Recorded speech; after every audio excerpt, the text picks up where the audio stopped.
एबे आपणଙ୍କ ପାଇଁ ओडिया भाषारे गोटिए साहसी राजकुमारଙ୍କ काहानी। गोटिए दूर देशर राज्ୟରେ जणे राजकुमार थिले। तांको नाम थिला वीर विक्रम।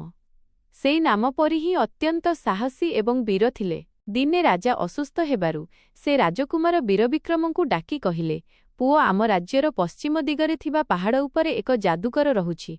से आम राज्यर शांति नष्ट करुछि। तुमे जाई ताकु परास्त कर। राजकुमार वीर विक्रम तुरंत तांकर खंडा एवं घोड़ा धरी सेही दुर्गम पहाड़ आड़कु यात्रा कले। बाटरे तांकु गोटिए विराट नदी पार हेबाकु पड़िला। नदी भितरे एक बड़ कुंभीर थिला, जिए राजकुमारंक बाट ओगाळिला। राजकुमार टिकिए भी डरिले नाही।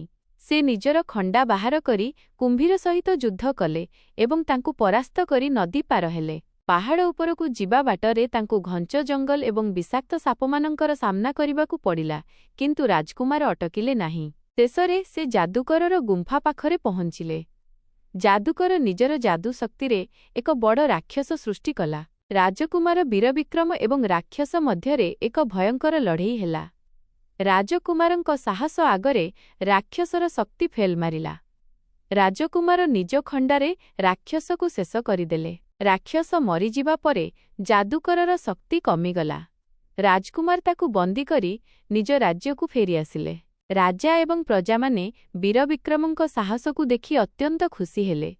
राजा तांकु सिंहासन अर्पण कले एवं राज्ୟରେ पुणी थरे शांति फेरी आसिला।